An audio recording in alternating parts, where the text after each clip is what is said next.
നമസ്കാരം. നടിയെ ആക്രമിച്ച കേസിലെ വിധിന്യായത്തിൽ നിർണായക കണ്ടെത്തലുകൾ.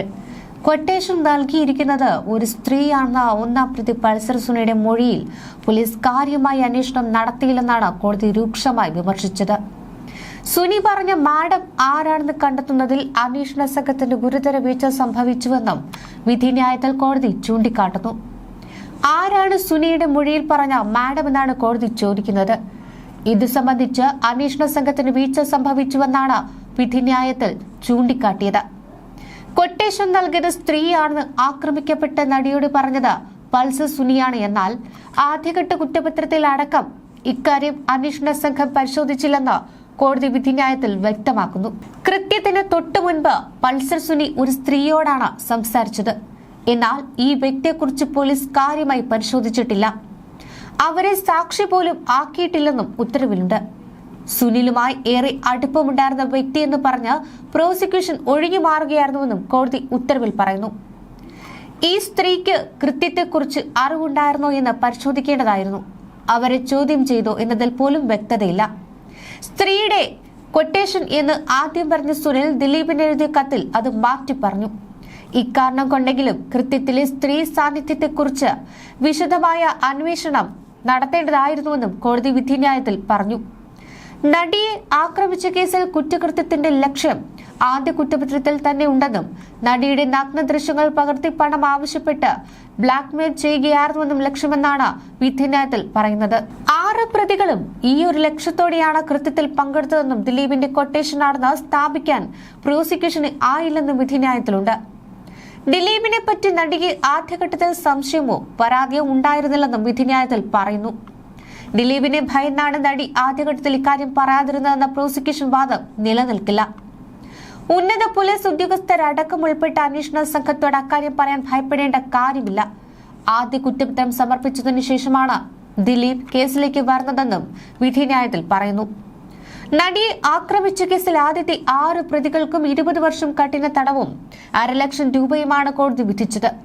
ഒന്നാം പ്രതിയായ പൾസർ സുനി, രണ്ടാം പ്രതിയായ മാർട്ടിൻ ആന്റണി, മൂന്നാം പ്രതി ബി മണികണ്ഠൻ, നാലാം പ്രതി VP വിജീഷ്, അഞ്ചാം പ്രതി വടിവാൾ സലീം, ആറാം പ്രതി പ്രദീപ് എന്നിവരെയാണ് കോടതി 20 വർഷത്തേക്ക് ശിക്ഷിച്ചത്. ഇവർക്കെതിരെ കൂട്ടബലാത്സംഗം അടക്കമുള്ള കുറ്റങ്ങൾ തെളിഞ്ഞിരുന്നു. കേസിൽ 7 മുതൽ 10 വരെയുള്ള പ്രതികളെ വെറുതെ വിട്ടു. 8ാം പ്രതിയായ ദിലീപിനെതിരെ ഗൂഢാലോചന തെളിയിക്കുവാൻ കഴിഞ്ഞില്ലെന്ന് വ്യക്തമാക്കിയാണ് കോടതി വെറുതെ വിട്ടത്. കേസിൽ അതിജീവിതയുടെ മൊഴിയിലെ പൊരുത്തക്കേടും കൊട്ടേഷൻ നൽകിയത് ഒരു മാഡമാണെന്ന ഒന്നാം പ്രതിയുടെ വെളിപ്പെടുത്തലിൽ മതിയായ അന്വേഷണം നടക്കാത്തതും ദിലീപിന് രക്ഷയായി മാറുകയായിരുന്നു. എറണാകുളം പ്രിൻസിപ്പൽ ജില്ലാ സെഷൻസ് കോടതിയുടെ 1500-ലധികം പേജുകളിലുള്ള വിധിയിലാണ് ഇക്കാര്യം വ്യക്തമാക്കുന്നത്. നടിയെ ബ്ലാക്ക്മെയിൽ ചെയ്ത് പണം പിടുങ്ങുവാനാണ് പ്രതികൾ കുറ്റകൃത്യം ചെയ്തതെന്ന സൂചനയാണ് അന്വേഷണ സംഘം ആദ്യം മുന്നോട്ട് വച്ചതെന്നും കോടതി ചൂണ്ടിക്കാട്ടി. കൊട്ടേഷൻ നൽകിയത് ഒരു മാഡമാണെന്ന് ആക്രമണ സമയത്ത് സുനി പറഞ്ഞിരുന്നു. ഇക്കാര്യം അതിജീവിതയുടെ മൊഴിയിലുമുണ്ട്. ആ വഴിക്ക് കാര്യമായ അന്വേഷണം നടന്നില്ല. പ്രത്യേക അന്വേഷണ സംഘ തലവൻ ദിനേന്ദ്ര കാശ്യപിനെ നോക്കുകുത്തിയാക്കി DGP സന്ധ്യയുടെ നിർദ്ദേശപ്രകാരം തന്നെ കേസിൽ പെടുത്തിയതാണെന്നാണ് ദിലീപ് വാദിച്ചത്. ഗൂഢാലോചന 2013 തുടങ്ങിയെന്നാണ് പ്രോസിക്യൂഷൻ വാദം.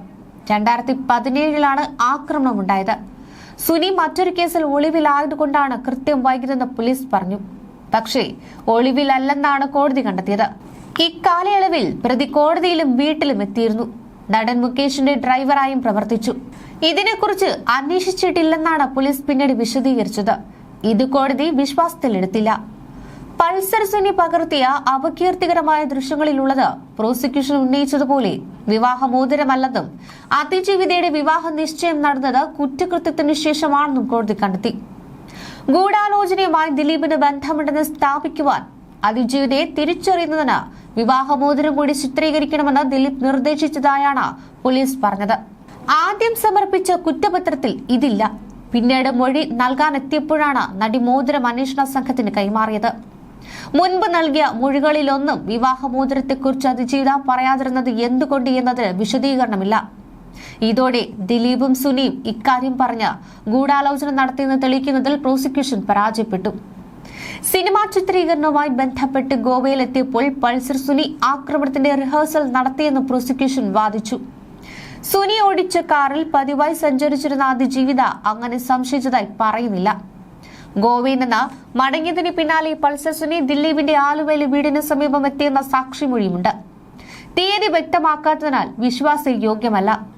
സിനിമാ സെറ്റുകളിലേക്ക് 2015 വരെ അച്ഛനാണ് അനുഗമിച്ചിരുന്നതെന്നും അച്ഛന്റെ മരണശേഷം അമ്മ കൂടെ വരാറുണ്ടായിരുന്നതെന്നും അമ്മയ്ക്ക് സുഖമില്ലാതെ വന്നപ്പോഴാണ് ഒറ്റയ്ക്ക് യാത്ര തുടങ്ങിയതെന്നുമാണ് അതിജീവിത കോടതിയിൽ പറഞ്ഞത്. ഇത് പുതിയ കഥയാണെന്നും പ്രഥമ മൊഴികളിലൊന്നും ഈ അച്ഛൻ അമ്മ പരാമർശമില്ലെന്നുമുള്ള പ്രതിഭാഗത്തിന്റെ ആരോപണം പരിഗണന അർഹിക്കുന്നുവെന്നാണ് കോടതി പറഞ്ഞത്. നടിയെ ആക്രമിച്ച ദൃശ്യങ്ങളുള്ള മെമ്മറി കാർഡിന്റെ ഹാഷ് വാല്യൂ മാറിയ വിഷയത്തിലും വിധി പ്രസ്താവത്തിൽ വിചാരണ കോടതി വ്യക്തത വരുത്തിയിട്ടുണ്ട്. ആക്രമണ ദൃശ്യങ്ങൾ പകർത്തിയ 8 വീഡിയോ ഫയലുകൾ സുരക്ഷിതമാണ്. അതിനാൽ വിചാരണയെ ബാധിച്ചിട്ടില്ലെന്നും ദൃശ്യങ്ങൾ ചോർന്നിട്ടില്ലെന്നും വിധിയിൽ പറയുന്നു. മെമ്മറി കാർഡിന്റെ ഹാഷ് വാല്യൂ മാറിയതിൽ ആശങ്കയറിയിച്ച് അതിജീവിത നേരത്തെ തന്നെ മേൽക്കോടതികളെ സമീപിച്ചിരുന്നു. കോടതിയുടെ കസ്റ്റഡിയിലിരിക്കെ മെമ്മറി കാർഡ് അനധികൃതമായി പരിശോധിച്ചിട്ടുണ്ടെന്നും വ്യക്തമായി. എന്നാൽ ഇത് പ്രധാന തെളിവിനെ ബാധിച്ചിട്ടില്ലെന്നാണ് വിധിയിൽ വിശദീകരിക്കുന്നത്. ദൃശ്യങ്ങൾ പകർത്താൻ പൾസർ സുനി ഉപയോഗിച്ച ഫോൺ കണ്ടെത്താനാകാത്തത് അന്വേഷണത്തിലെ പ്രധാന ന്യൂനതയായി. പനമ്പിള്ളി നഗറിലെ ബാങ്ക് ശാഖയെ ദിലീപും കാവ്യ മാധവനും ചേർന്നെടുത്ത ലോക്കറിൽ ഫോൺ രഹസ്യമായി സൂക്ഷിച്ചിട്ടുണ്ടെന്ന് അന്വേഷണ സംഘത്തിന് വിവരം ലഭിച്ചിരുന്നു. തുടർന്ന് നോട്ടീസ് പോലും നൽകാതെ ലോക്കർ പൊളിച്ചു. എന്നാൽ 5 രൂപ മാത്രമാണ് കണ്ടെത്തിയതെന്നും കോടതി വിധിയിലുണ്ട്. സുനി തന്നെ അഭിഭാഷകനായിരുന്ന പ്രതീഷ് ചാക്കോയ്ക്ക് കൈമാറിയ ഫോൺ അദ്ദേഹത്തിന്റെ ജൂനിയർ രാജു നശിപ്പിച്ചെന്ന വിവരമാണ് അന്തിമ കുറ്റപത്രത്തിലുള്ളത്. ഫോൺ സംബന്ധിച്ച് അതിജീവിതയും സാക്ഷിയും നൽകിയ മൊഴികൾ ഫോറൻസിക് തെളിവുകളുമായി ഒത്തുപോകുന്നില്ലെന്നും കോടതി വിലയിരുത്തി.